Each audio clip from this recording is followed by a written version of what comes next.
underscore NYC. Also follow Mavrick's Mansion LLC and Smooth Family ENT. It's good to be back again, ladies and gentlemen. Yo, shout out to my boy Adrian hooking me up with the Fight Club soap. What you be knowing about that? You're not ready, but you know what we're here to talk about. We're here to talk about fights, and I have some very disappointing news.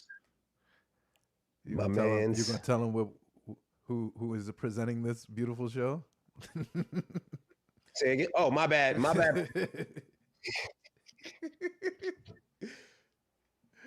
Sorry, ladies and gentlemen.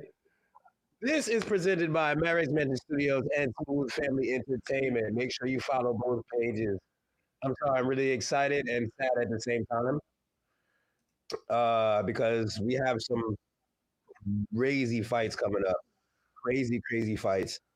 Um, but I was really excited about one in particular, and it just didn't turn out the way I wanted it. So unfortunately, uh, yeah, it just hurt. It just hurt. I didn't want this to happen, but we are in this place at the moment. Really quick, I can hear myself still.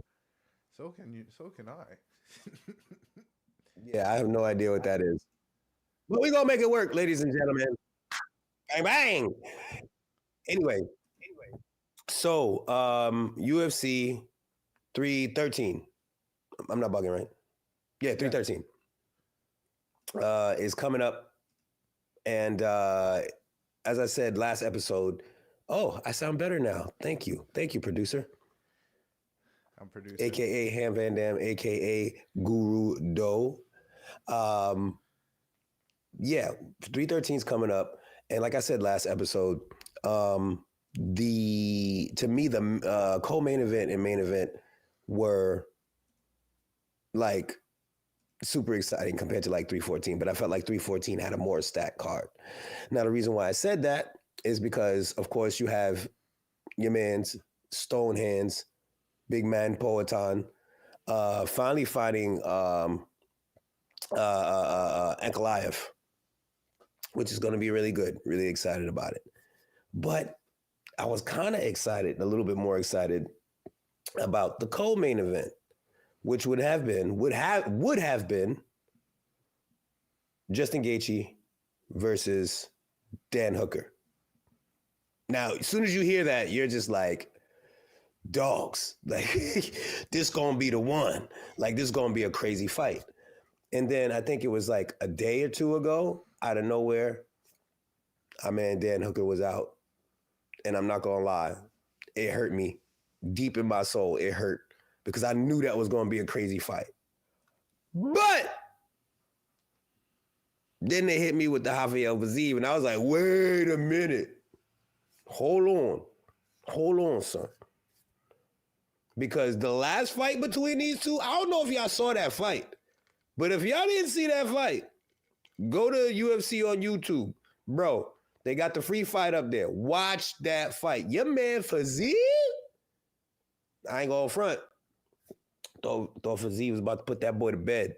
Not even gonna lie to you. If you watch the first couple rounds, Fiziev is fast.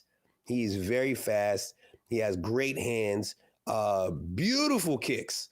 Like he moves like with lightning speed. He's really fast. But one thing I will say is that we're talking about Justin the Highlight Gaethje here, who just it's really hard to describe Gaethje sometimes because there's fights where Justin will like just come in and just start dominating immediately. And then there's fights where it's just like, yo, nah, he's cooked. It's over. You look like Gaethje about to lose, and out of nowhere, your man Gaethje just pulls it off and just knocks homies clean out. But you have to watch the first fight. You have to watch it. You have to watch it. These are fights you don't want to miss because let me see something. Hold on. Let me see. Yeah, that was like 3 fights ago.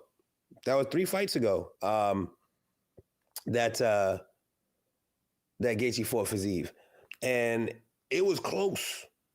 It was close. But your man Gaethje started pouring it on in the end. And I'm telling you, I'm not disappointed in the replacement. Now, I felt like if you're looking at the Dan Hooker fight, or like if it was still going on, that would have been like a really, really nasty, gritty fight. It would have been crazy because that's just Dan Hooker. Dan Hooker, Gaethje as well, like was like they both get like real, like they throw caution to the wind. They just start throwing haymakers. They start throwing wild stuff, bro. I'm trying to tell you. Like look at Gaethje and Dustin Poirier. That was a good fight too. But Dan Hooker and Dustin Poirier, that was a bananas fight. It was crazy. It was crazy. Now, Fiziev lost the last fight by majority decision. He lost. Fiziev always gives us a good fight. Right now, I'm in the season of everybody want they get back. That's why I mentioned last episode that your man Topuria is doing Volt kind of dirty by dipping. Like, you ain't allow me to avenge that loss. And I really feel like, depending on the opponent, you should give that person an opportunity to avenge the loss. Now, if you like clearly lost, like I knocked you clean out like in seconds, like there was no resistance in the fight at all, then it's like, bro, why am I giving you a second chance, bro? For what? Nah, not doing that. I mean, I would use Conor Jose Aldo as an example, but then again, Conor has never defended a belt. Yeah, he was champ, but he never defended it. So that's a whole nother story. But I feel like when a fight was that close, or like, honestly, outside of this, you know what I really wanted to see Gaethje fight next? I wanted to see Max Holloway again. Because, all right, Max, don't get me wrong. Max won the fight, hands down, even before he knocked him out. And I'd have been, if I was Gaethje, I'd have been like, nah, not only did you dominate the fight, but then you knocked me out with, 2 seconds left at the end of the fight? Nah, I want that back. I feel like Fiziev is going to come in there. Now, honestly, he doesn't really need to switch his game plan much from the last time. He needs to manage his gas tank a little bit. And I feel like if he continues to push the pace like he did on Gaethje, because usually it's Gaethje pushing the pace. Gaethje's usually the one walking people down. You know what I mean? But I feel like he was pushing the pace those first like 2-3 rounds. Bro, that was a good fight. So, be real with you. This is a great matchup. We all know styles make fights, right? That's the fight game. You know what I mean? And if I want to say two styles that complement each other, it will be definitely Fiziev and Gaethje. Gaethje has really strong leg kicks, really powerful hooks, which put a lot of people out. And Fiziev has really good body kicks, super swift hands. This is going to be a crazy fight. 100% crazy fight. I'm excited about it. I still want Gaethje Hooker. I do. I'm not gonna lie to y'all. I really did want that. I still want that fight. Like, I'm gonna be real with you. It has to happen. I'm cool with this, but nah. Gaethje Hooker has to happen eventually. It has to. I mean, I'm not bugging. I mean, let me ask who I call fearless leader, my producer, Han Van Dam. Han Van Dam, what do you think? Do you think Gaethje Hooker is something that needs to happen in the near future? I need to know this. Absolutely. And I can't hear you. I said absolutely. Wow. I can't hear my producer. That's crazy. You can't hear me? Oh, he disappeared. Oh, there he goes. Yes. I need to hear your opinion, brother. Yeah, absolutely. I think that you have to have like Hooker and Gaethje because, I mean, like I said earlier, it was billed as probably the most violent fight that you could possibly make right now in the UFC. And I think that if you are trying, like, obviously styles make fights, but you know what also Yes. makes fights? Violence. Violence makes Exactly. fights. And when you have, I mean, that's the reason why, right?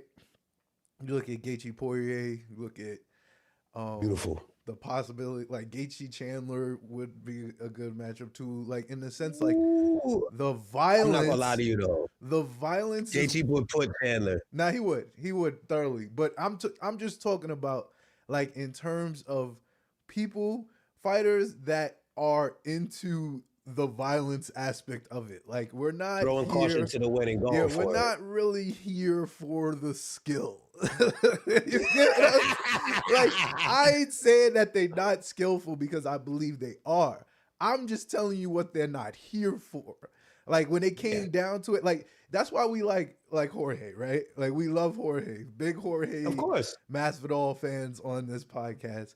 You gotta baptize people. Bro, Jorge be out here like, all right, let's just fight, bro. Like even Max Holloway, Don't crotch sniff. Let's just fight. yeah, like even what Max did to Justin. Like, I mean, like, bro, let's link up in the middle.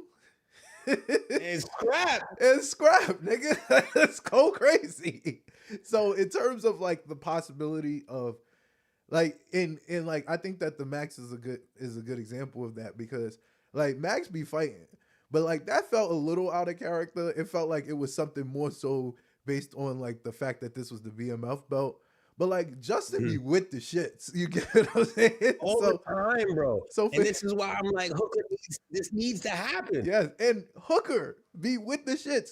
Like there was reports that you know his hand is broken, and he's like, I'm still trying to get it on though. Like I like that. Wrap this joint up real good. Yeah, I'm still gonna hit him with it. So I'm pro next fight Gaethje Hooker because I just don't think, and I think that like it's important to note out here like as we talk about this that hold up 1 second as we talk about this and say like Justin did want other people like he was like Fiziev, he was a good Justin even said like, yo, shout outs to you for flying across the world and to do this and shit like this. But Justin Justin only got like a couple fights left in him. Like if we being for real, like I'll read this off. Like, so Justin says, Armand and Charles understandably said no. Max and Dustin understandably said no. Marciano got the call and said no. That felt a little shady. Props to Fiziev for volunteering to fly across the world and take this fight. Big risk here for me taking this rematch against an elite striker. Life's a trip. Best live show on earth going down March 8th. Hashtag UFC 313. I'm not gonna lie to you. He throwing mad shade at all of them. All of them. So I didn't. That's all shade, bro. It's all shade? You feel like it's all shade because Bro, that's all shade. Yo, he's throwing mad shade, bro. Like, what, no, he didn't only say like, all right. He didn't say, all right, they said no, you know. If like he was just like, they understandably said no. So this is what he said as well. Like I didn't pull these tweets, but he was saying that Armand responded and Dustin responded. Armand said that he was too big right now. Like he's like 180 right now. You can't cut the weight. Armand was too big. Yeah, Armand is too big. Okay. Which makes sense. That makes sense. He's not. Yes, that makes sense. He's not preparing for a fight right now. Dustin actually asked for the fight as soon as it dropped, but I think Dana has something special planned for Dustin because this is Dustin's last fight. I'm like, whatever, you know, like I don't know why that would. All right, outside of Dan Hooker, Justin Gaethje, I think that was who else is Dustin to fight? You're not fighting Islam. Who's there to fight? He's not going to give him. Dana's not giving him Islam. Bro, he's not getting a title shot ever again. I love Dustin Poirier. Never getting a title shot again. And I'm not gonna lie, they might give Gaethje one more. And if he don't get it, if he don't win, he's not getting another one. So I think that he has to beat Rafael. Like that has to He happen. has to. Because I think the fact that I think Charles is probably also too heavy. But why the fuck would Charles fight Justin? He's number one contender. Yeah, I'm about to say, I don't gotta fight Justin. I don't fight Justin. I want Islam, nigga. I don't want Justin. I want that. Because once again, I'm sorry. Another hashtag. Give me my get back. Big Charles, New Bronx, wants his get back. Everybody, I'm telling you, it's well deserved. Ladies and gentlemen, 2025, the year of the get back. The year of the get back. You see, Bivol came back and got his get back. Yep. Everybody getting their get back this year. Yep. I'm just saying. It's tough. It's tough. I'm here for the get back boys. For real. If I'm being honest. Get back season, baby. I'm here for the get back boys. You know I'm a big supporter of Mr. Dubrox. And I think, if I'm being completely transparent, he's probably, him and Arman, I think, may have the best chance of taking out Islam. But Arman's not getting a shot. Arman's not getting a shot at all because Dana hates him. And Charles, I think he has a good shot. A lot of people want to give it to Ilya. They want to give him the shot, but bro, we had this discussion, bro. We did. He too little. Islam is not giving him the shot. Let's just be clear. Bro, he gonna have to earn it. Too little, bro. He gonna have to earn it. He's not gonna do it, bro. He's turning into another Conor, bro. Because remember, this guy has money. He does. He has money. He's good. He's doing this for sport now. That's what I'm saying, bro. For recreation. Like, put it like this: as a fighter, like for example, let's just use Justin Gaethje. If Justin Gaethje does not win the title next time he gets a chance, then he's just gonna be picking fun fights, just like Dustin Poirier picking fun fights. There's certain people. Conor McGregor, you can't demand a title shot no more. Yeah, people gonna watch you fight, but you can't demand title shots no more. Like it just don't work like that no more. Like people are finally like letting contenders fight. And to be real with you, like it don't matter how popular you are anymore. Who cares? What has outside of knocking out Max and knocking out Volk, what has Topuria done? Those are big things. Let me, because I could already hear y'all TikTok warriors. Yo, no know what the fuck you talk about. Man, stop it. Stop it. Mav is here for a reason. Shut up. I don't know what the fuck I'm talking about. Hashtag listen to motherfucking coach. Listen, let me explain something to y'all, bro. All these guys that y'all drooling over, this person deserving. Yo, stop it, bro. First of all, half of y'all don't even fight. Get it out of the way. Half of y'all don't fight. Let's keep it a buck. 2, on top of the fact that half of y'all don't fight, don't none of y'all pay attention to these fighters, bro. Y'all just be going off of the popularity of the name, bro. Yes, Topuria is a great fighter. Let's not be stupid here. He's a great fighter, but he beat 2 top guys, and we're already trying to make him talk about what the last guy say. If he goes and beats Islam, he went on the greatest 3-fight run. Stop it, bro. Y'all gotta stop. Stop trying to give these fighters like credit they don't deserve yet, bro. I'm sorry. There's certain people that deserve credit, bro. And I'm not saying he don't deserve a little bit of credit for his credentials. He has great credentials. But, bro, he beat 2 guys. He beat 2, like, serious guys. What was the other one? Right-hand man. I forgot his name. Bald dude. Anyway, that's not the point. Point being is we can't keep giving these fighters, like, status that they don't deserve. You know what I'm saying? Like right now, let's get back to the fight with Fiziev and Gaethje. You know, does Fiziev deserve to fight Gaethje and possibly be a contender for the belt? Why not? He been putting in the work. But imagine if it was Arman. Come on. No. We're not. We can't. We got to get out of this era of giving fighters stuff they don't deserve. I'm sorry. They don't deserve it. They don't deserve it. We doing too much here. Now we're starting to get the matchups that we want finally.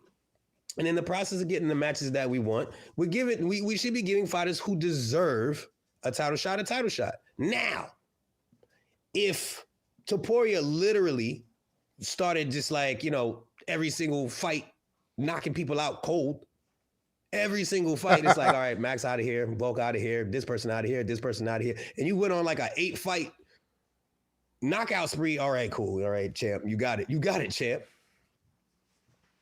But come on, bro.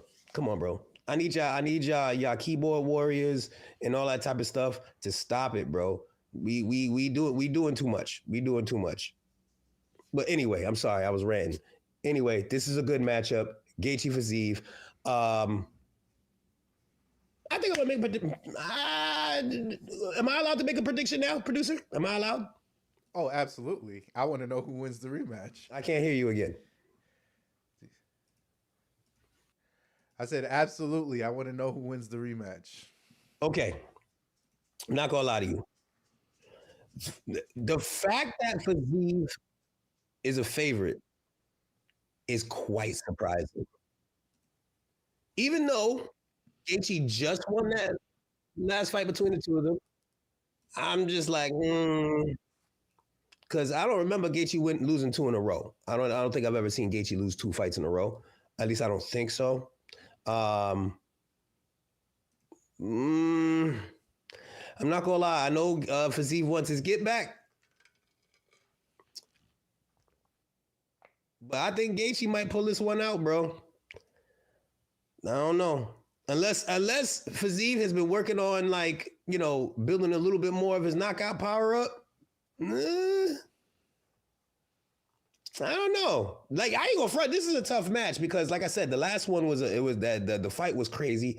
Like I said, Fiziev came out smoking, like going crazy. Like I said, his body kicks, his hand speed, everything was crazy. But I got faith. I got faith in Gaethje, and I think Gaethje might take this one. He might even finish the fight. My honest opinion. A finish. They're gonna finish this coming, bro. We haven't seen a crazy finish from Gaethje in a while. I'm thinking Gaethje might get a finish on this one. Hey, I'm into it. I also thought it was a little surprising. I've seen like 2 Fizievs fight, but I like the way he fights.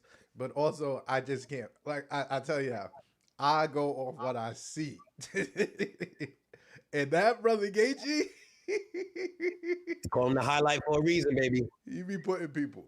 So, I'm gonna go Gaethje as well. Minus 30, 135 is crazy though. Yeah, get you some money. All right, let's move on, man. This is why we're really here, right? All right. I don't even want to talk about this. We're talking about it. All right. So for those who don't know, right? It's some bullshit. There is a Y'all potential Jones Aspinall bout. We've been talking about this for months, right? Like as soon as Tom Aspinall has kind of introduced himself into the world and whatnot, he has basically, been calling out the big GOAT, Jon Jones, right? Jon Jones doesn't think that he's worthy enough to fight him. However you feel about that is your own opinion. Here at Talk About Fight Club, we consider that a little nuts, right? So there has been no official fight, but the odds have been released in a potential bout. What you see here is courtesy of Bet Online. I want to make sure I give them their credit so that they don't think this is our odds. Tom Aspinall, favorite at minus 150. Jon Jones, underdog plus 130, right? So I also have this beautiful tweet here from at UFC Roster Watch. Oh my God. I follow them to get updates on when people are in or out of potential fights. So they put, in no world does Jon Jones beat Tom Aspinall. I love Jon Jones. I also love Jon Jones. I booked 2 fights to see him, and he pulled out of both. I don't really care about that, but come on. He looks like a fat old man, and Tom Aspinall looks like a featherweight on fucking Adderall. So, is this disrespectful?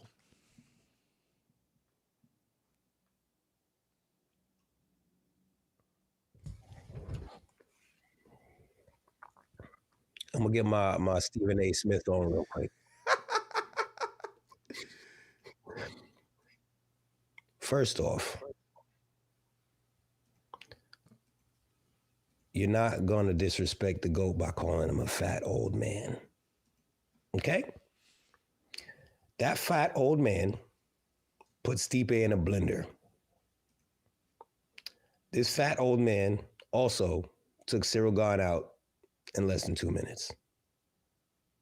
This fat old man has been dominating the UFC for like, how old is he now? 37? 37, 38, something like that. The man became champion at 23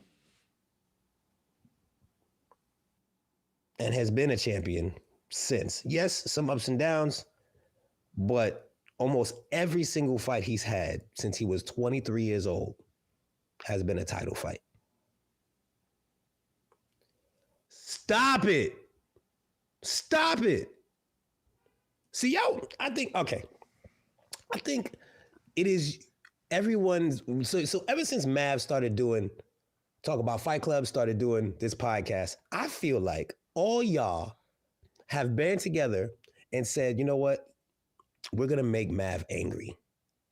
Because in a world where you say that Jon Jones is the underdog is pure lunacy. Now, yes, does Tom Aspinall have the tools to beat Jon Jones? Does he have skill? Does he, all the things that you would ask, does he have to beat Jon Jones? Yes. But so did Dominic Reyes, so did Santos, so did Shogun Rua, so did Lyoto Machida, so did Rampage Jackson, so did Daniel Cormier, so did Rashad Evans, so did Gustafsson. All these people had it. All.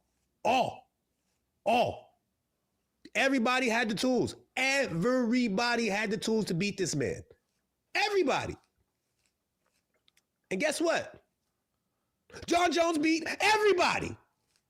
So you're not going to sit here and tell me that Jon Jones is the underdog for, yes, a younger fighter. Yes, he's bigger. And yes, he has skill. But you going to tell me the GOAT with what, 14 years of experience? 14 years? 14 years. Of being undefeated? Let's ignore it. Let's not do this. Oh, he's got the one loss with this dude. No, he whooped his ass. Oh, there was the no contest with Daniel No, he whooped his ass. Whooped his ass. Oh, he had steroids. No, I'm sorry. Yeah, I'm sick of it. I'm sick of the whole he was on steroids and all that. Look, man. My thing is this: if that's the case, then you got to blame it on Dana White, because Dana White let this motherfucker fight.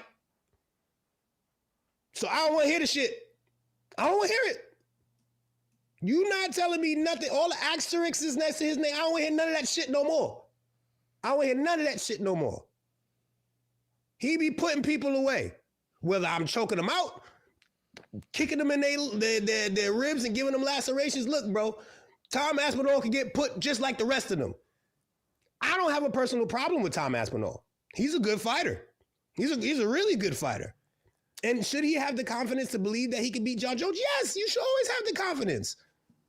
But don't disrespect my boy talking about plus 130? What? Bro, y'all bugging. Y'all bugging. All y'all. Say something to me. Say something to me. Get in the comments right now. Say something to me. Let's talk it out. Because I'm telling you right now, y'all bugging. Y'all crazy. This Jon motherfucking Jones Greatest MMA fighter of all time. Fucking greatest. I don't want to hear about nothing. Shoot. It's motherfucking disrespectful. It's disrespectful as hell. Get in the comments. Let's go. Somebody say something. Let's go. Man, get that. So it's safe to say you do find this disrespectful. Yo.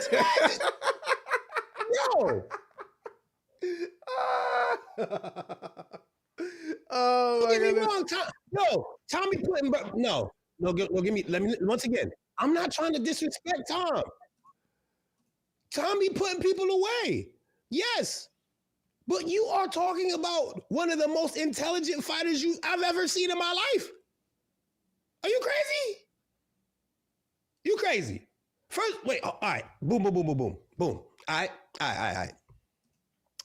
When Jon Jones finally got back into the swing of things, when he, I don't know, is it before or after? I don't know. All I remember was when Jon Jones was fighting still, he called out Brock Lesnar. Now, let's not be dumb. Brock Lesnar ain't got hands too crazy like that. He hit hard as he can knock people out. Don't get me wrong. He don't have the same skill level as a Tom Aspinall, to be real with you. But I think the thing that people are focusing on is not even just the skill difference. Because honestly, if you want to talk about skills, Jon Jones just puts things together. He's more creative and he's very smart in how he puts how he fights, how he puts things together, how he strings from wrestling to striking. He's just a genius with it. Now, I don't think that people are trying to compare skill levels like Tom's skill level versus Jon's skill level. I think they're comparing it based off of the size difference. I think people are really thinking he's going to lose because Tom is bigger. But you got Jon Jones who called out Brock Lesnar. The man's like 265. Like the dude, this is Brock Lesnar. Matter of fact, let's go back a little bit. Your man Jon Jones, when he got injured, right?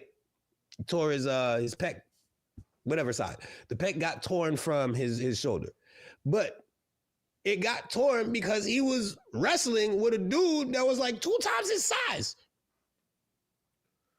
His brothers, who are NFL players, who are bigger than him. These are guys he used to wrestle and do all type. Bro, you think he can't? Bro. You think he can't wrestle, Tom? You think he can? Bro. Look at the size of his brothers.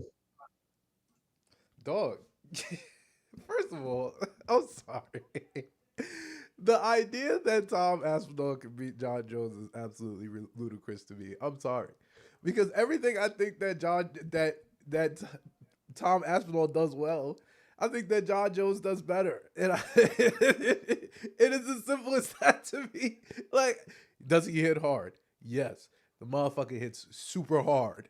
Guess who also hits super hard? Jon Jones hits hard too. Like, I don't understand what we're doing here. It's one thing. Come on, bro. It's one thing. I said this to you, right? I said this to you. I strongly think he's only favored because he's younger. He's younger and he's the hot thing right now. And that's cool because the first time I seen Tom Aspinall, just like Diego Lopez, I picked against him. I told him. And he said, do not pick against Tom Aspinall. And Tom Aspinall came in there, and I forgot, was he fighting Pavlovich or somebody? He's fighting somebody. Some big motherfucker. Just the think Sergey. He's fighting Sergey. And I was like, Sergey about to put this motherfucker. Yo, he slumped Sergey so fast. I was like, Jesus Christ. Jesus Christ. And that's why I said I can't disrespect Tom saying that he don't have the tools. Can he beat Jon Jones? Yes, he can. I think the funny thing is, though, is that I think multiple fighters can beat Jon Jones. I don't think that Jon Jones is necessarily unbeatable. I do know for a fact that no one has beat him. This is the fight game, right? We subscribe to I think every fighter subscribes to the fact that anybody can be beat. They call it a puncher's chance or a kicker's chance, whatever, Absolutely. right? So if you subscribe to that, on any given day, it could be your day. True. I'm just telling you, I haven't seen that day with Jon Jones. Like, I haven't seen that day with Tom Aspinall either, but I have more proof. The thing is with it too, you have to look at if you want to go back to the skill set of it, right? Mm-hmm. One thing that I've learned over time, there's certain things that kind of dominate. And for example, Tom Aspinall is a Brazilian Jiu-Jitsu black belt. Mm-hmm. Cool, which is really good. But wrestling is a more dominant grappling art, in my opinion. But also, a lot of my instructors said, listen, bro, if you got boxing and wrestling, you good. Yeah, it makes sense. You know what I'm saying? So I feel like, yes, Tom Aspinall is a Brazilian Jiu-Jitsu black belt. Jon Jones is not. But I do believe Jon Jones's wrestling credentials are better. Now, does Tom Aspinall have hands? 100%. 100% he has hands. The difference between him and Jon Jones when it comes to striking is Tom is very he's very sound with his striking. So he sticks to the basics very well. Like he has as a heavyweight, he has like one of the best 1-2s I've seen. Straight down the middle. Bing, bing. He got that. But now you're dealing with somebody in Jon Jones who has dealt with elite strikers, a.k.a. Alexander Gustafsson, a.k.a. Lyoto Machida. These were elite strikers. Elite. So, in the process of that, you think Jon ain't seen a 1-2? Yes, it might be powerful, it might be fast. Yes, Tom Aspinall springs around and moves like he's a damn near a welterweight. Yes, he's quick, but Jon Jones knows how to bring you into his game. And even if you don't, he doesn't bring you into his game, he'll sit there and go, okay, that's your game. You know what? I can play that game with you and still beat you at it. He's too smart. One of the things that Tom Aspinall said that is going to be a disadvantage to Jon is that Jon watches a ton of fight footage, which is obviously very smart. You know, as fighters, they have to watch tape. You have to study your opponents. Totally understand. Like guys in my gym, sometimes they don't even want to post stuff because they were like, yo, I don't even want my opponent to even know what I'm good at. And that's what Tom's saying. Tom was saying basically like, yo, I don't even have that much fight footage because my fights end so quick. Fine. That's fine. But you think I can't get any information off the little bit of fights that you do have online? Come on, bro. Don't disrespect me. I'm the motherfucking GOAT. I'm sorry. Yo, Tom, if you're watching this, Tom, if you ever watch this, I want you to understand something. I respect you, and I think you're great. You are. You're a really great fighter. But let's not pretend. And once again, like you always say, you know, I feel like I can beat you. You said it before. No disrespect, Jon, but I really think I can beat you. And you know what? I can't take that away from you, bro. But I'm telling you right now, it's not going to be an easy fight at all. At all, bro. I'm telling you right now. You can't just, oh, I won the fight. No, you have to beat Jon Jones. You have what's the famous saying? If you want to be the champ, you gotta beat the champ. And I'm telling you, if you land some 1-2s here and there, maybe get a takedown. Nah, you're not gonna get it, bro. You have to mercilessly whoop Jon Jones. You gotta whoop him. You gotta have him all busted up, bloodied, and dominate every fucking round. Because if you don't, the GOAT coming. And that's all I'm gonna say about that. Don't disrespect the GOAT. Nice. Producer, any words? Nah, you wrapped that up perfectly. Don't disrespect the GOAT. Don't do it. I wouldn't do it, me personally, but if that's what people are into, by all means. Listen, man. I think all y'all have the right to your opinion, and it's okay. I'm not saying don't root for Tom, root for John. That's the fight game. Everybody's gonna root for somebody different. Mm-hmm. But don't sit here and make the champ the underdog.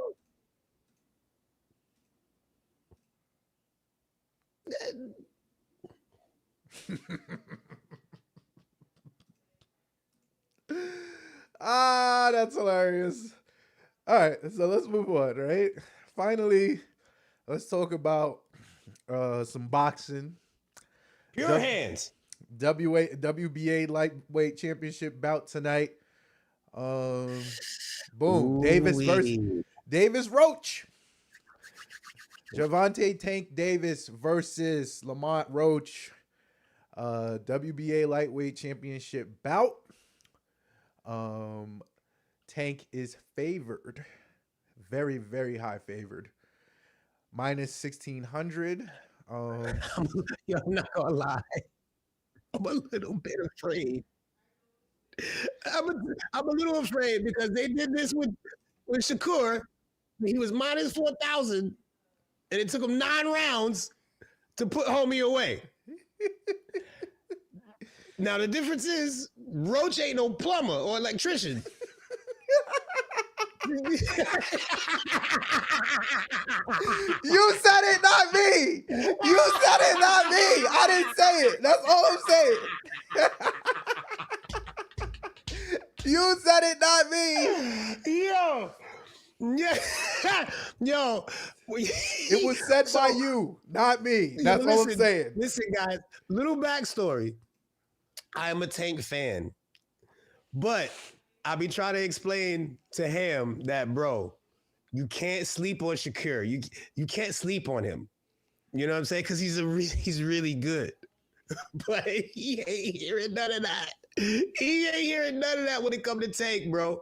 And I'm gonna be real. As much as I do defend Shakur in certain situations, it was hard to defend him when it came to that last one, bro. Like, don't get me wrong, you know, hungry fighters are always gonna go their hardest and put everything on the line, but 9 rounds to take out an electrician who wasn't training and came into a fight on 4 days' notice?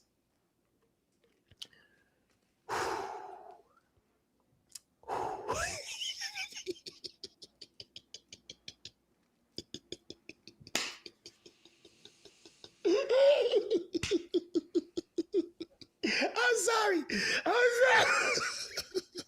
Yo, I'm sorry. But I don't think this fight is going to be like that. But, yo.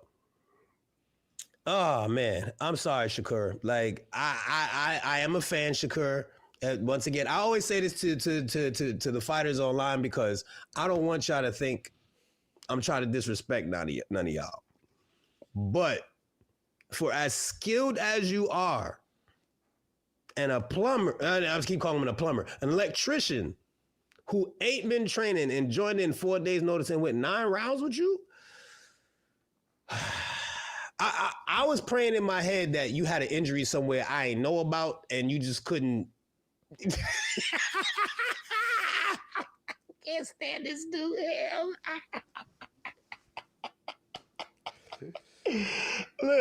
Look. I'm not trying to defend Shakur. I'm not. I'm just saying, bro. It ain't gonna go like that with Tank, bro. I would hope it's not. I would hope not. It's not, bro. I'm sorry. 9 rounds with Tank versus 9 rounds with an electrician are 2 different 9 rounds. That's all I'm saying. Yeah, man. That's all I'm saying. Yeah, man. It's a bad look. As far as Lamont Roach, I went back and I looked at his highlights because I never really heard of him until the fight came up. So of course, go back and look at his highlights, and the man can box. The man definitely can box. He has skill. He is really good. I don't think he hits as hard as Tank. Like I think Tank hits way harder, and that's the thing up with a lot of boxers when it comes to fighting Tank. Oh, he's little. Oh, I've been hitting hard. I've gotten hitting hard before. All that blah blah blah blah blah blah.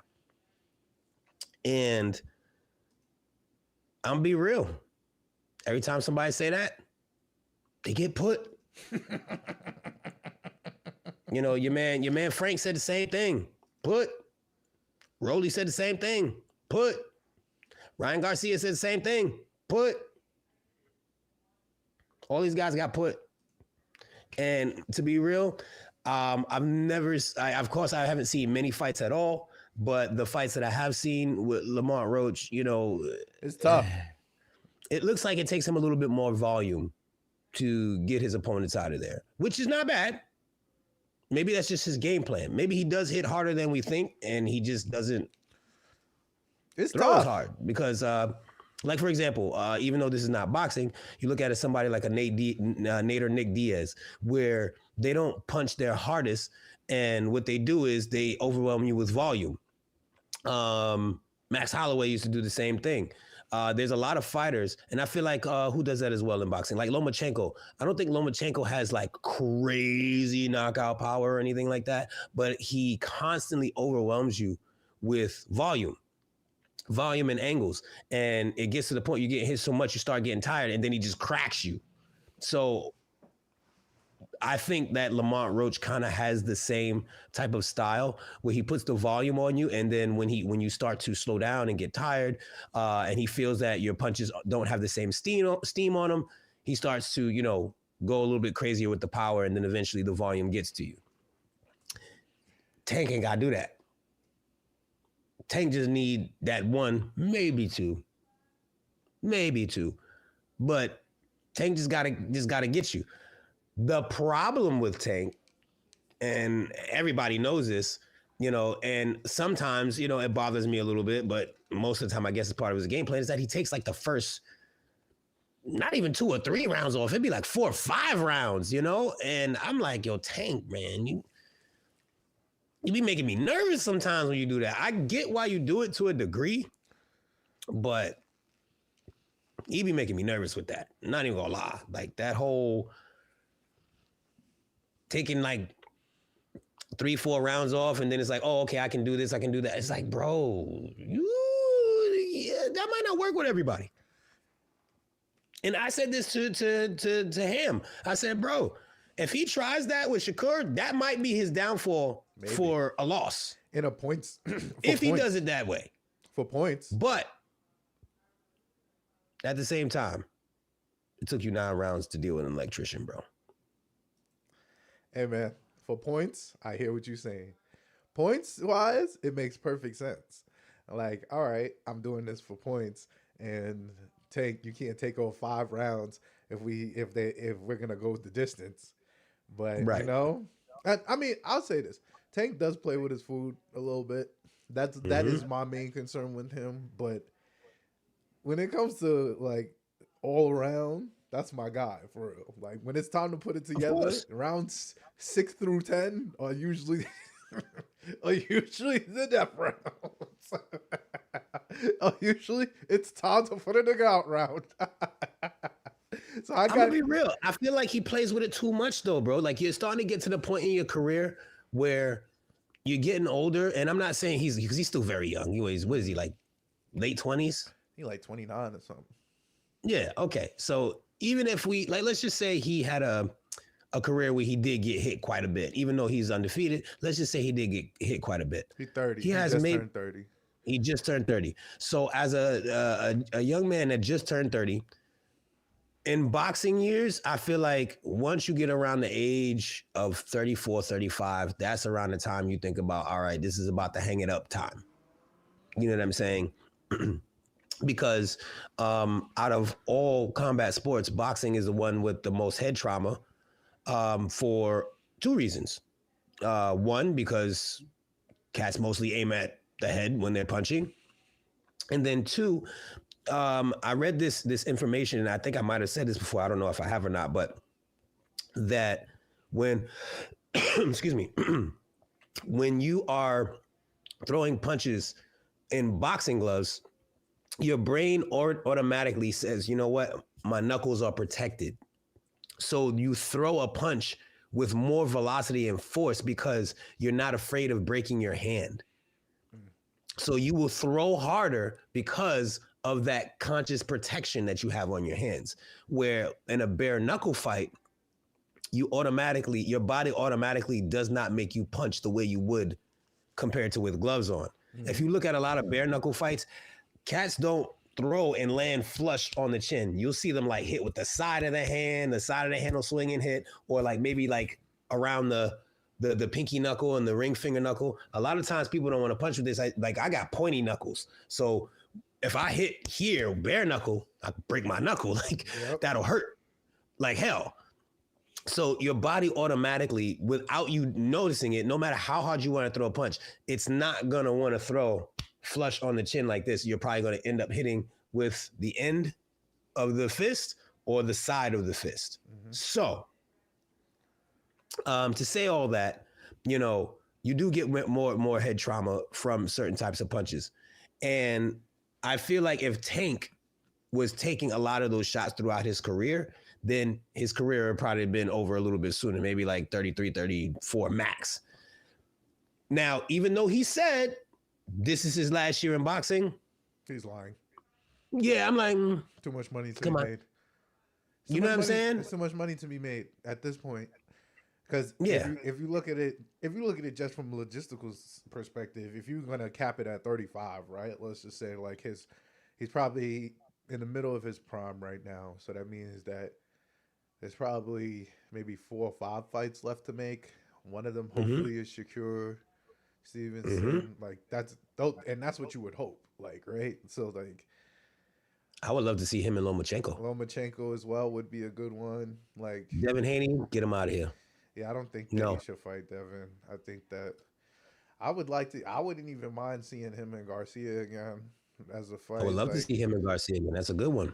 Like, so Garcia, once again, hashtag I want my get back. Yeah, I think it'll be a good fight. I think Tank will win again. You seen how your man's Ryan Garcia congratulated him on his last fight and came in the ring with the shirt like, yo, let me get my rematch. Yeah, he's gonna lose again, but it's a good fight. You get what I'm saying? I think that Tank, I think Tank at this point has to be selective. Like Lamont Roach is cool. Like I think it's a good fight. I think it'll be a good fight. I don't think, like I said, I think minus 1,600 is very generous to Tank, especially us knowing Tank is going to probably showcase the first 5 rounds. Like, I think that's very generous. I think that we should at the very least be at like maybe not -6, -7 maybe, but minus 1,600 means that you expect him to be out in like 2-3 rounds, and that's just not a Tank fight. So not usually, no. Not usually. But you gotta look at it like this too. Like I said with the Volk fight, with Volk and Diego, they had him at 135, minus 135. Okay. So, and I said, if you got your boy at 135, right? Minus 135, that means you in your head, he might win. And like I said before, if you thinking to yourself, oh, he might win, then you don't have faith in your homie. You don't. Obviously, there's a lot of people that got faith in Tank. That's a big underdog number, bro. That's a huge underdog number. And the crazy thing is, and I'm sorry, but if you was betting against Shakur, you would have it was close to you making some chicken. I ain't even gonna lie to you. If you would have bet that Shakur going past 6, you'd have made a shit ton of money. Mad money. They expected Shakur to knock that nigga out in 3 rounds. And he did not. He did not.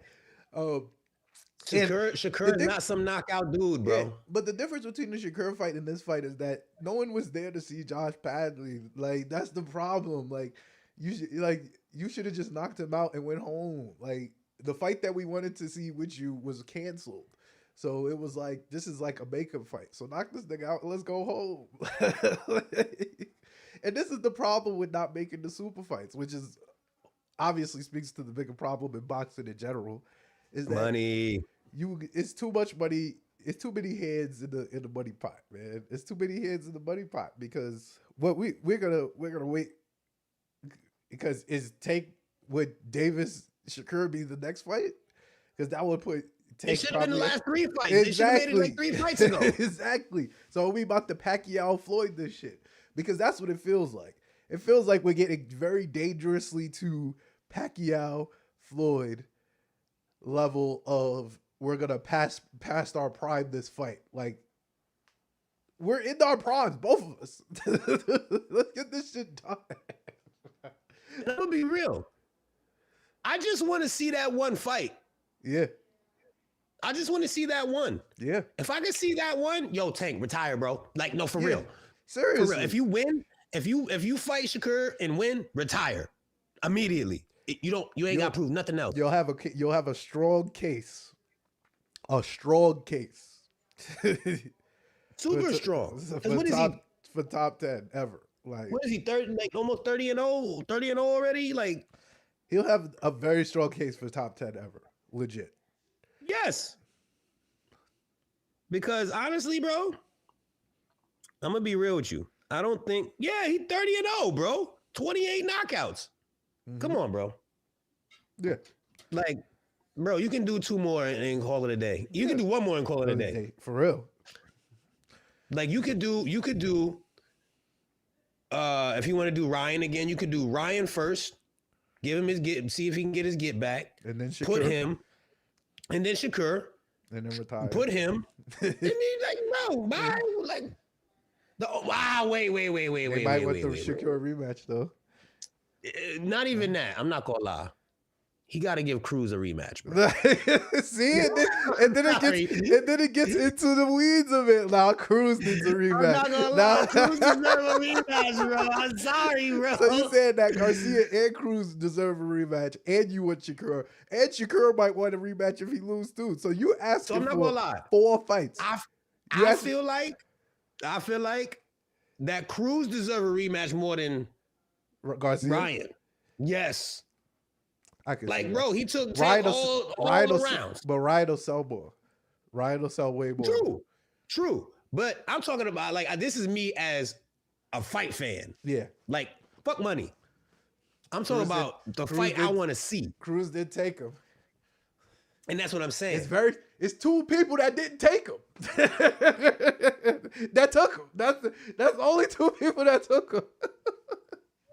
Hey, I see the vision. I see the vision, bro. I see the vision for sure. You know what I'm saying, bro? Like, bro, like this is how I feel about like a lot of the fighters that I like. Like I said, like when it comes to Jon Jones, I felt like he should have like right now he defended the belt twice, right? Mm-hmm. He defended it twice. Now, if he defends it, like let's just say he defends it against Tom Aspinall, and he has is it twice he defended it? We did defend it twice. No, it was once. He won it from. He won the belt and then defended it against Stipe. Yeah. Okay. So I've always been the one that says if you want to go out, you got to go out on top big, right? So my dream for Jon Jones was him defend the belt 4 times to beat Stipe's record of defending it 3. Mm-hmm. Defend it 4 times, leave the UFC, have a super fight with Ngannou, beat Ngannou, and ride off into the sunset. Not only you're not even the GOAT anymore. You're the god. You're the god. The fight god. The fight god. The fight god, bro. Same thing, like, and that's just my scenarios with certain champions. Same thing with Tank. Like, I would love Tank to be an undisputed champion. I don't think he's been undisputed in any weight class. I would love for him to be able to pick a weight class. He just be everywhere. Yeah, he just That's what like, and happens don't when get me you. wrong, there's That's nothing what wrong happens with when you that. tough though. Like it's real shit. That's what happens when you tough though. Yeah, like there's Like, nothing wrong with that. Like I tell people all the time, like, yo, bro, like let's not get it twisted. Just because you're not an undisputed champ, don't mean you ain't one of the greatest ever. Yeah. And this is why I talked about there's too many belts in this era. There's too many belts, bro. Because like if I don't have all the belts, that means if Tank is fighting at 135, he's not the man at 135. There's four, man. There's four of them at 135. So who's the man at 135? We don't know because there's four different belts. You know what I'm saying? So the problem I is can't though, even use. the problem is that there has to like it's a catch-22, right? There's so many boxers in the world. There's 5 major promotions and whatnot. So it's like if you want to make the money, you have to like it has to work that way. In a Yep. sense, but in a sense though, like the problem is also still the promoters because they'll hold up the fights. They won't make the fights we want to see. They won't let their boxer or fighter put their belts on the line against other boxers and fighters to get that undisputed title. Like it's a lot of politics. So because there's so many politics, it's like you know, like you could be the man. You could be the man at 135 in the WBA, and that's cool. And you could call out the man at 135 everywhere else. Like, but if he don't want to fight you, and it is not, and the promoter don't think there's money to be made, then you never gonna get that opportunity to really say that. Like, that's the problem. Or the fighter will to duck the fight. They'll vacate the belt and go to another weight. Yeah. And I think, and it's ridiculous. It's ridiculous. That's one thing that, and I ain't gonna lie. I'm not saying that's what Taporia did, but that's what it felt like. Just saying. I'll just say once again, yo, there's not many fighters I do not like. There's not many. There's a few. I'm just like, I don't like them. Don't like them. But to be real, like this is the one thing about fighting that drives me crazy, and it's all sports. You can't help it, no matter where you go. It's in all sports where the politics are always going to win out. No matter what you do, the politics are going to win. You know, the one thing I will give, and once again, like this is me, you know, back and forth with Dana White. The one thing I got to give Dana White, he gives people the fights they want. He gives it to them. Like I said before, I don't think Jon Jones needs to fight Tom Aspinall, but because he made such a big deal about it, now everybody want that fight. Yeah. Everybody. And that just fell right into the Dana plan, truly. You know what I'm saying? Truly. Like, it's one, it's giving what the people want. Two, it's going to give me money. Now, don't get me wrong. Yes, people want to see that fight. Yes, it's going to bring him money. But there's just certain fights that's going to bring you more money. Like Jon Jones, Alex Pereira. And like Tank Davis versus Shakur Stevenson. Yeah. That'll bring you more money. You gotta stop. Like, I'm not saying that. I don't know if it's Tank's team, if it's Tank, whoever. Like, I've always been a big fan of fighters that go, I don't care who it is. I don't care. Let's fight. Anybody. Bring them. Like, I don't care if they 200, 100, 8 feet tall. I don't care. Like, those are the type of fighters I like. And that's why, like, at the gym I train at, like, we spar with everybody. Like, most times our coach will definitely say, hey, man, spar with people your own size. You know what I'm saying? But a lot of times, I spar. Yo, my first episode, shout out to my man Auburn. Bro, I spar with homie. He's like 6'4", 230. But I spar with homie. He's mad, yo. You know what I'm saying? Long reach, long legs. Like the dude is like his leg is the size of me. Tough. But I spar with homie. Why? Because I need to be able to deal with anybody. And that's just me as a martial artist. I don't want to call I don't want to call myself a fighter. Like, you know what I'm saying? But as a person who trains, like, you want to spar different people.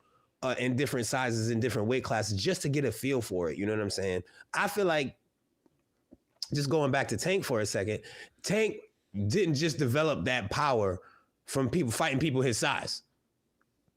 Like, you don't just develop that. And then again, sometimes power just comes natural. Like a Mike Tyson, like a Deontay Wilder, George Foreman, like these people who are just born with power. Now, mind you, Mike Tyson is a heavy dude. George Foreman is a heavy dude. But Deontay Wilder is not the biggest heavyweight. He's actually a very small heavyweight. But at the same time, I would think is one of the top 3 hardest hitters in boxing history, to be real. Same thing with Tank Davis. I think the man just has a natural gift for power and speed. He is extremely fast and he's extremely powerful. What's his name? Frank Martin said it wasn't like the fact that he threw the hardest punch. He just had great timing, which that's a part of being able to knock somebody out, have the right timing and know where to hit a person. Whereas in somebody like a George Foreman, Mike Tyson, it don't matter where they hit you. They can hit you just off the top of your head and they'll put you to bed. You know what I'm saying? Honestly, I do think that Tank can knock anybody out. I think Tank can knock a heavyweight out if he wanted to, because he's just that powerful. If I want to just segue straight into what my prediction is for Tank and Roach, I'm not betting against Tank, bro. Like, I'm just not. Like, even if I felt like, even if Roach had the odds on his side, even if it was, you know, a favorite for Roach at 1,600, I'd have been like, I'm about to make mad money off Tank. That's how I would look at it. You know what I mean? Because Tank hasn't proven to me that he's going to lose anytime soon. Now, does he scare me in certain fights? Yeah, he get me a little nervous. Not gonna lie, you know, palms get a little sweaty here and there sometimes. Mom spaghetti.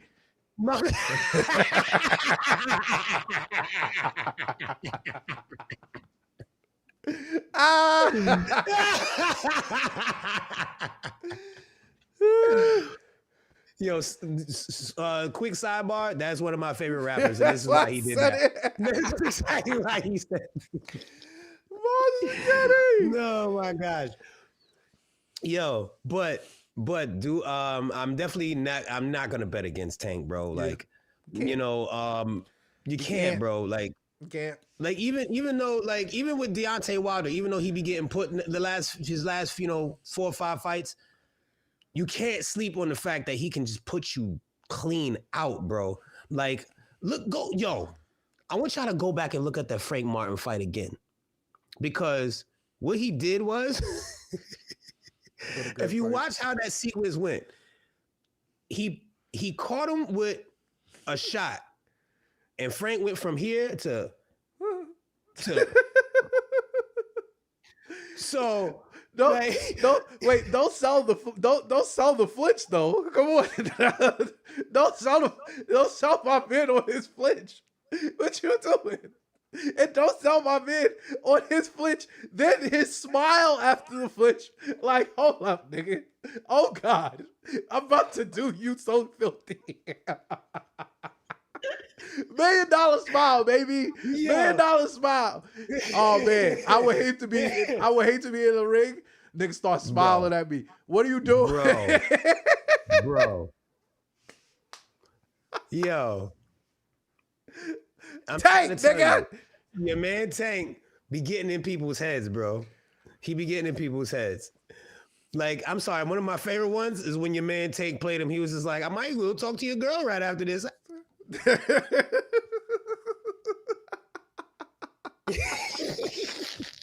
Oh, yo, your man Tank is the ultimate troll, bro. He's the ultimate troll, and I love it. I absolutely love it. He's not as good as Kendrick Lamar trolling Drake, but hey man, stop playing with that beige brother from Baltimore. Stop playing with him, man. Stop playing with him. Don't do it. Don't do it, bro. Like, honestly, I think if Roach wants to win this fight, if he wants to win, I'm not gonna say if he wants to win. If he wants to win, it's crazy. I'm sure he does. I'm sure it's on his mind. Yeah, not if he wants to win. For him to win. In order for him to get, It's like I don't believe in it for him. I don't believe in him winning for him. In order for him to win the fight, Yes, his defense has to be perfect. I agree. You have to have perfect defense because if Tank finds a hole, he won't even exploit it right away.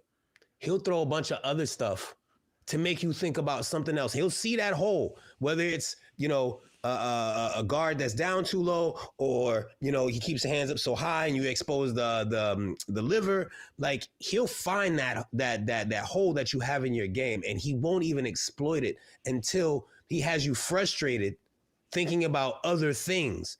So he'll constantly throw things at different areas. He'll see that one opening, but he won't throw at it. And then when you least expect it, it's over. That's what he did to Frank Martin. That's exactly what he did to Frank Martin. He was just walking him down, did a couple things. I take that back. First, he made him flinch. Yes, please. First, he made him flinch at Please stop robbing him of the flinch, please. Bro, the fact that your man's flinched, he hit him with the, and your man said, huh, yeah, nah, bro, no, you don't shy away. You don't shy away, bro. Like, when I saw the flinch, I was like, damn, Tank gonna whoop you. It's over. Tank gonna whoop you. It's over. He gonna whoop you, bro. Oh, God. One thing my head instructor, once again, I do this every episode. Shout out to Jeff Chan, MMA Shredded. Yep. That's my brother, instructor, mentor. He is the man. He 100% brought my skills up when it came to sparring. And he's the one that taught me, when you're sparring, what gets you caught is, of course, you got to have good defense, 100%. But he says a lot of times what get people caught is flinching. Flinching. When someone throws a punch or a kick at you and you do like this, bro. Because if I threw that one and it made you flinch, when you open your eyes, you think two ain't coming? Like, bro, Tank is that guy. Tank is going to throw shit at you that makes you cover up. You know what I'm saying? Oh, he keeps throwing the hook. He keeps throwing the hook. He keeps throwing the hook. He keeps throwing the hook. Oh, snap. Body shot straight down the middle. Like, he just finds where to throw punches. I forgot the name of the fighter he was fighting, but it was beautiful because the dude he had dude against the ropes, but dude was throwing back, and he throwing back. He caught Tank with a good shot. Tank ate that joint and said, and you would think it was going to the body. And your man's came straight up, said, mink, and caught him with a crazy uppercut. And I'm pretty sure the whole fight, Tank saw it. Tank saw it and was just like, yeah, I'm about to put homie out. I'm not throwing this yet. But when the time is right, I'm going to put homie on his ass. And not only did he put homie on his ass, he put homie to sleep. Gave him some pillows. Wait, I don't know if y'all saw. Go to Gilly's page. Go to Gilly's page and watch the interview. I forgot the name of the boxer that they were interviewing. But they were interviewing a boxer, and your man, Wallow, said that Tank. He said that, stop playing with Tank. He was like, I'm going to get you some sponsors. Wallow said this to the boxer. He said, I'm going to get you some sponsorships. He's like, you know what? Because he was like, the fighter was like, yo, man, what you going to say when I start putting hands on that boy? He was like, you know what? Let me not disrespect you, yo. He was like, he said, I'm going to help you out with some sponsorships. I'm going to help you out. He said, I'm going to get you a pillow sponsorship, a mattress sponsorship, some sheet sponsorships, because you're going to need that after Tank puts you to sleep. And when then I'm trying to tell y'all, bro, Tank his goal is ultimately for you to get a good night's rest. Yes. That's Tank's ultimate goal. And I think that's a good goal because everybody needs a good night's rest. Your jaw's going to be sore in the morning, but I don't know, man. Like, my boy thinks that Roach has pillow hands. Shout out to my boy, Herman MMA. He actually has a fight coming up in April. Shout out to all the guys at my gym. Just a real quick shout out to them. My coach, one of my other coaches, Coach Youssef, is fighting for the title. My boy K-Sun Rock is fighting for a title. you know, my boy Bishop's supposed to be fighting. My boy Marwan, everybody that's fighting. My homegirl Huda, she's fighting as well. There's a lot of fights going on. My boy Sam is fighting. People are fighting. Don't worry, we're gonna bring them on the show very soon so you guys can meet them and meet actual fighters because these guys are amazing. Anyway, yes, Tank wants you to have a good night's rest, guys. This is important to him. And anytime you get in the ring, just know that the Sealy Pastapedic will be available for you anytime you want to face Gervonta Tank Davis. Thank you, ladies and gentlemen. I'm giving the prediction to my man, Tank Davis, for this fight, 100%. Nice. All right, close us out. All right, ladies and gentlemen. I appreciate your time as always. Once again, anybody that want to smoke with my predictions, hey, hit me up. Get in them comments. Let me know. A lot of you, I'm gonna tell you the truth. I got a lot of comments on these last couple videos, especially when it came to Volk, because they said I ain't know what I was talking about. And guess what? A lot of times when I say something, I be right. Hashtag listen to Coach Mav. I'm trying to tell y'all. Anyway, want to thank and give a big shout out to Smooth Family Entertainment, my producer Ham Van Dam, for helping me put all of this together. This was just a thought in my mind for a while. I expressed it to him, and he has supported me all the way ever since. And now we are here, ladies and gentlemen. We are here, still doing episodes. I want to thank you all for always tuning in. Once again, follow us at TAFCPOD. Follow at Mavricks Mansion LLC. That's Mavrick without the E, MAVRICKS. And also follow Smooth Family ENT. Guys, thank you so much for the support. Tank Davis is going to go crazy tonight. Next week, we got Big Poatan fighting Ankalaev, and we got Justin Gaethje Fiziev. It's going to be crazy. Guys, I'ma holla at you. Your boy Matt. Boop, boop, boop. Ooh-wee. Holla at your boy.